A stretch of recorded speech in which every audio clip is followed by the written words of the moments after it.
My mind keeps going back to those pictures of me as a little boy. And I think there probably are times where I think, and I know it's not possible, but I think, would it be possible for me to go back and be that little boy again? Because we all lose our innocence. Everybody loses their innocence. But when you've been through such a dark tunnel like this, when you've seen the darkness of life, the depravity of humanity, when I've seen my own depravity, sexual, otherwise, there is a desire to go back and be that little boy again, and to recapture that part of you that wants to dream for the future, that wants to experience life. Because there's a lot of life that I missed out on going through this. I mean, a lot of just wonderful exploration and getting to know life and people in a normal way that I totally missed out on because of this, because of the path I went down. I grew up far too fast. And this kind of life makes you grow up very, very fast. And you grow old very fast. Too fast. And there's so much of life that I wish I could go back and experience and capture. But it's gone.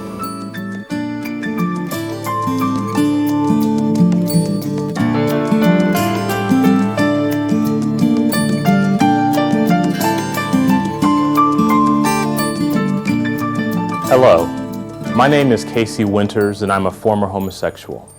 The video presentation you're about to watch contains frank and medically explicit discussions about some tragic consequences of homosexual behavior. Some of this material will not be suitable for some viewers, particularly children, so please be forewarned.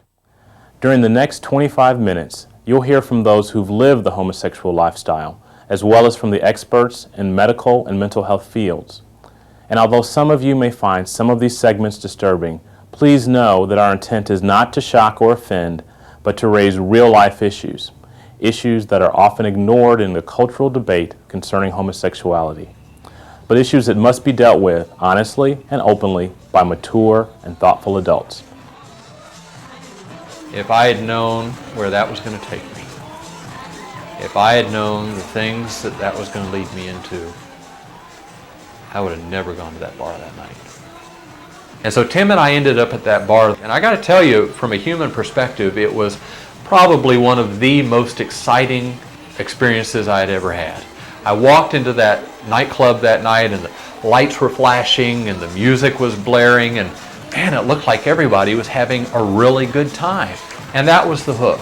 That was the hook that got me, and unfortunately, that was the hook that kept me there. I had never thought about homosexuality, had never thought about whether it was right or whether it was wrong or what the consequences might be. All I was thinking is, man, if this is where the happening crowd is, if this is where the cool crowd is, well, that's where I want to be. And I can look back now and I can see how the stage was set.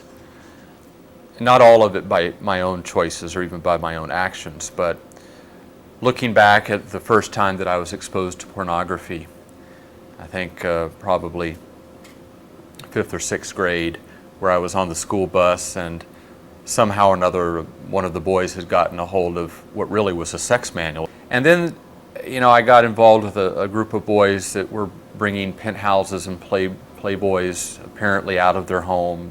I think all of that just kind of built up for me a real curiosity that I suppose eventually would have developed anyway, but really was developing too quickly, too soon.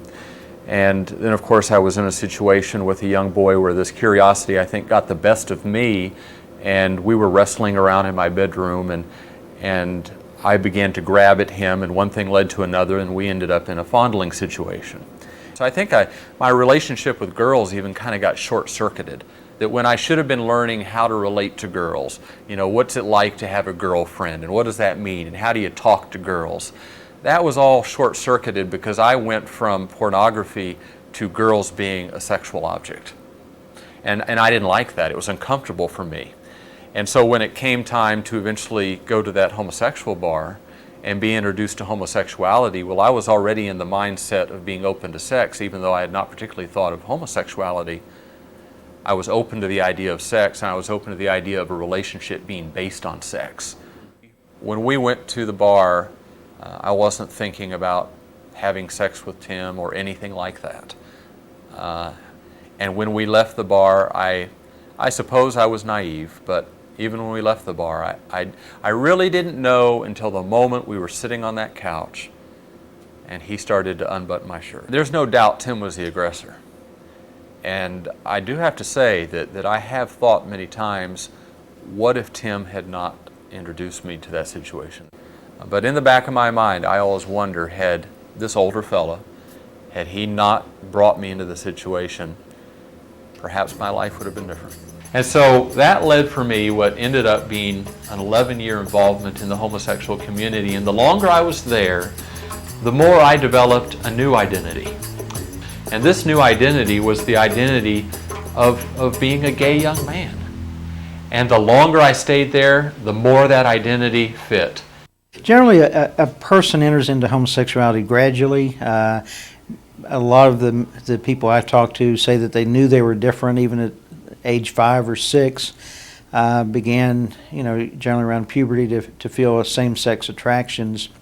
And, kind of gradually, maybe initially through pornography, maybe some boyhood experiences with other guys in the neighborhood, began to get into it. It's not an identity. No one's born this way. No scientific data. None whatsoever. You come and show me. I'll eat it. I've read all the studies. People will say, oh, well, you know those studies? I say, yeah, have you read those studies? Anybody with Research 101 can debunk those studies. They're so flawed. When I hear somebody say, well, I've known that I was gay since I was 4 years old, I have to step back and ask myself, wait a minute, what does a 4-year-old know of sexuality? Unless they've been molested or unless they've been exposed to pornography, unnaturally exposed to human sexuality, 4-year-old doesn't think in those concepts. And so I think what happens is we develop this identity and then we attach it to curiosity experiences we have when we were younger, and we make that one long continuum and we come to the conclusion, oh, I've always been this way, when in fact early on it had nothing to do with being a homosexual or being gay. Most of the relationships I entered into to get what I wanted. And most of them were quick, short, and superficial. I never had the long-term monogamous committed relationship that I thought I was called to. And even though I appeared to be quite well adjusted, I was very lonely. Even though I was surrounded by lots of friends and lots of activities and church and sports and on and on and on, I just was still very lonely. So I believe that committed same-sex relationships is a myth, and that there are a couple of highly publicized examples that the gay community uses. But in every town I've been into, and especially in my private practice, that's an illusion. And regarding the longevity of homosexual couples, a homosexual couple themselves did a study. One's a psychiatrist, one's a psychologist, Madison and McWhorter, reported in '84, the male couple. They studied 156 couples, 95% infidelity rate, 95%. And a German psychotherapist who's also homosexual, Dr. Martin Dannecker, in '91 did a study of 900 men over a year period of time who were in committed relationships, 83% infidelity. So Madison and McWhorter stated themselves, the norm of homosexual relationships is infidelity, and the norm of heterosexual relationships is fidelity. I became Tim.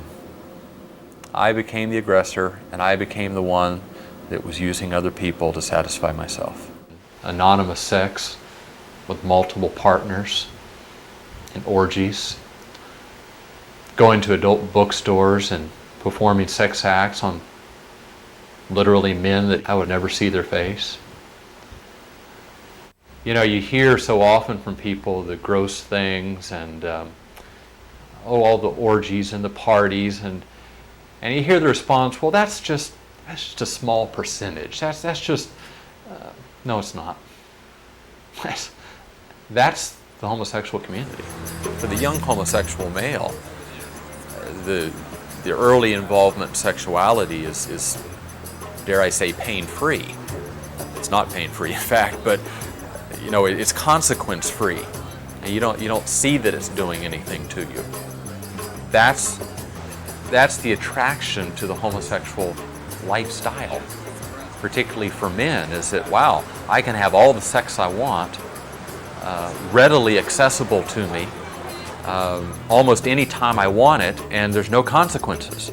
No babies to worry about, no abortions to worry about, just good fun. That, of course, is the deception, and of course, AIDS shattered that deception.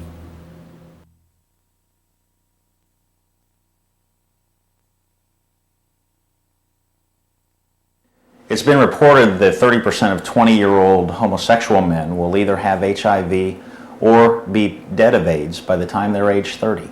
The alarming aspect of that report is that I think 30% is probably too low. I think as homosexual practices gain more acceptance and as even they are encouraged, we are going to see that percentage increase dramatically. And that's just simply a fact that doesn't have to take place. The homosexual lifestyle, because it tends to have more than one partner and multiple partners, puts homosexuals at a particular risk for disease exposure, not because of the 8 or 10 partners they may have had in the previous year, but because of the hundreds of men they may have exposed themselves to because of those 10 men. Men are going out and having sex with men so frequently. 80% of homosexual men will have a sexually transmitted disease.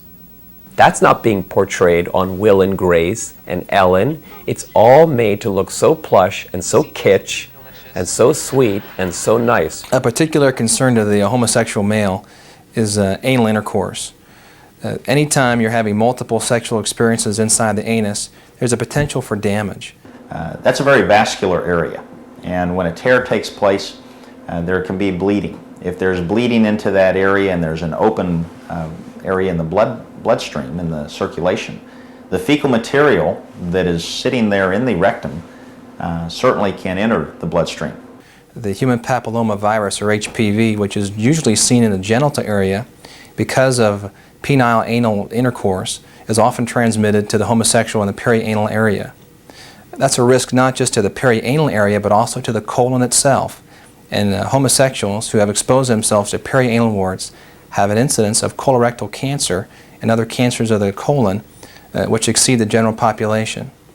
Other diseases like hepatitis A and hepatitis B are more commonly seen in homosexuals than you would see in the general population. And I recall taking care of a patient many years ago when I was in residency. A gentleman who was in his 50s, he had led a homosexual lifestyle. He had contracted the human papillomavirus, which is responsible for what we would know as genital warts. The very concerning and to a degree very sad thing about this individual's disease with the genital warts, his entire buttock, his entire anal area had been eaten away by the warts. And even with all of the expertise that we have in the medical field today, the lasers, the non-invasive approaches, the medications and chemicals that we can use, this man was fighting a battle that he couldn't win. He ended up losing all of the buttock area. He ended up having a colostomy where his feces would come into a bag on his abdomen because he no longer had a rectum. He no longer had function of that area. And it was a wide open, gaping wound. When you sit beside someone at their bedside and you watch them struggle for breath, There's very few times that people put on airs or pretend. And as I've sat and talked to homosexuals, people that have made the lifestyle choices that they did, who acquired AIDS and were looking at an early death, never have I heard anyone happy that they chose this. Never have I heard anybody say, this was the best life for me. I've watched friends go. I've been to funerals. I've seen other guys get sick, people that I knew intimately. I mean, you go through a war and you wonder, did somebody survive? But this is supposed to be normal life. This is supposed to be what's normal and good for everybody. And you think back on people and you wonder, gee, I wonder if they've survived. That ought to tell us something. That ought to cause us to pause and ask if this is what we want to usher our children into something where we have to wonder, are they going to survive?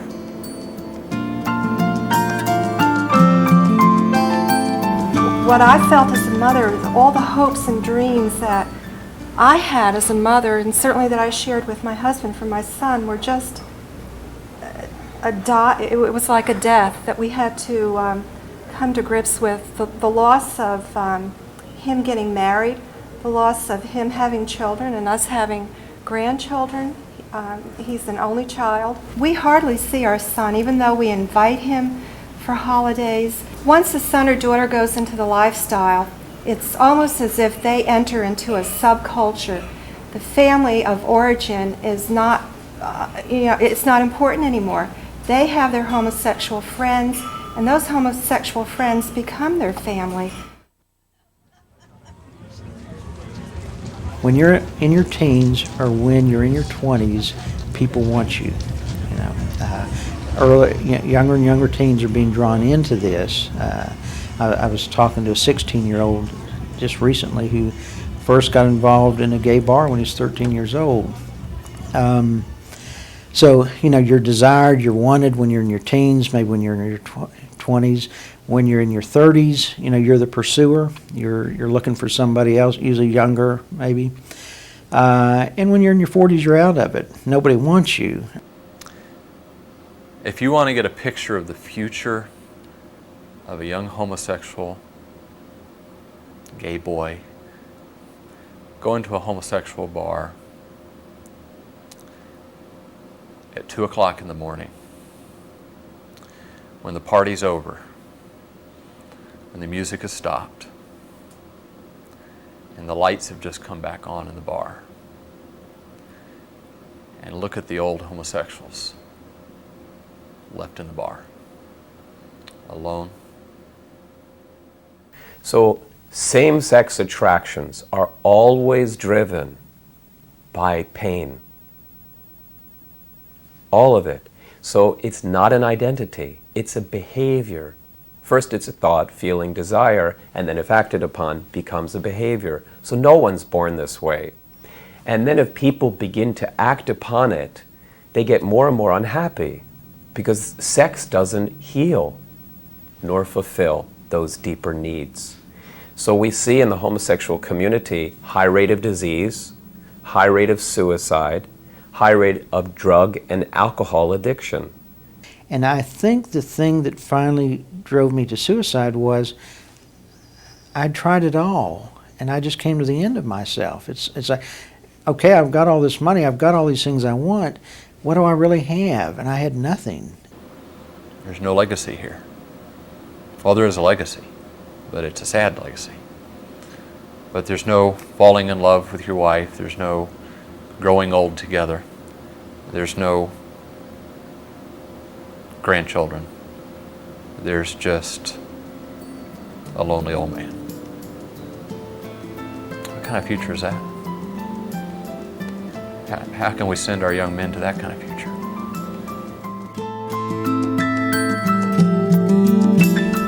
I know that one of the difficult things for teachers, they're put in a position to where some would say, if a child is curious about homosexuality, or if a child is feeling this emotion or that emotion, that those might be signs that they are quote-unquote, a homosexual? And how as a teacher or a school administrator, counselor, to deal with that? Having been an educator for 16 years in public and private schools, I feel that kids really look up to their teachers, and they really rely on what their teachers and principals say. Just because you have, a homosexual feeling at an early age, that doesn't mean you're a homosexual. I think a lot of people experience those kind of homosexual feelings and grow out of them. It's just part of growing up. Children have a lot of ambiguous feelings about sexuality. In fact, we don't just suspect that, we know that from scientific studies. The children who have a very unclear identity in relationship to gender issues when they're freshmen and sophomores in high school, only a few years later have a much clearer concept of those same issues. And so imposing that very early, making judgments very early in a child's life about what they may be experiencing at that particular moment is fraught with danger, frankly, and is tremendously risky. You could really develop almost a self-fulfilling prophecy. We know something about children. We know that if you tell a child that they're dumb, or they're ignorant, or they can't play sports, that they're clumsy. We call a child clumsy year after year after year. Eventually they begin to believe that they truly are clumsy. If we know that about things like clumsiness or something about that about being slow, why wouldn't we not also understand that the same thing can happen very easily with sexual identity? If you tell a person at the age of 10 or 11 or 12 that they're gay, and you tell them that over and over again, you can literally construct a gay identity for that individual when it may not exist at all. So what do you do when you're dealing with the possibility of abuse and violence within the schools? You need to stop and think, what do we want to promote here? If you want to promote treating other students with dignity and respect, then that's what you teach. You teach that we need to honor each other. We need to treat each other with dignity and respect. What you can't do in that is put students in groups. Anybody who's different is picked on. And the schools can teach, you want to talk about tolerance, the schools can teach tolerance and understanding for someone that's different from you, but that should go across the whole spectrum of behavior, not just someone who's identified as struggling with same-gender attraction. I think there are some common values and kindnesses and decencies that everybody can be taught. I think it's a very complicated and difficult issue. I do feel the pain of high school students, both male and female, or junior high, that are being ostracized and being teased. It's a horrible place to be.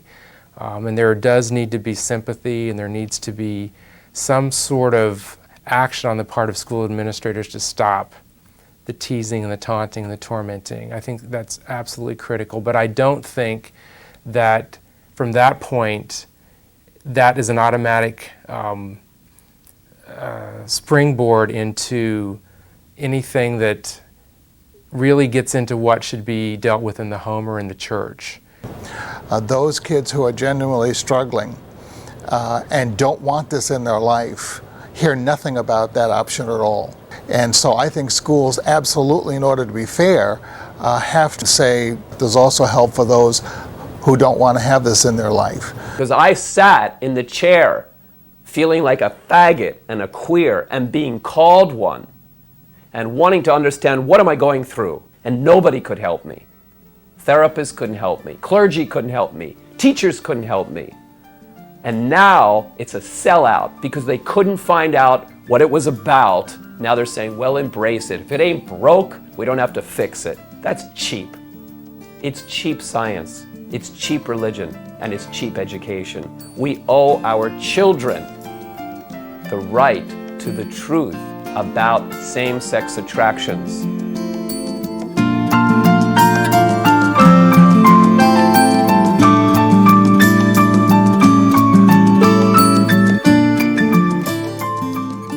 This can't be happening to me. And that was the day, that was another one of those days that changed my life. And from that point on, my life would never be the same. And there was no going back. You know, there's no fixing this. There's no turning around and making a different choice. There's no turning around and changing your mind. I mean, this is it. This is done. And now you've got to face it. And so that started me on a very difficult path of living with dying.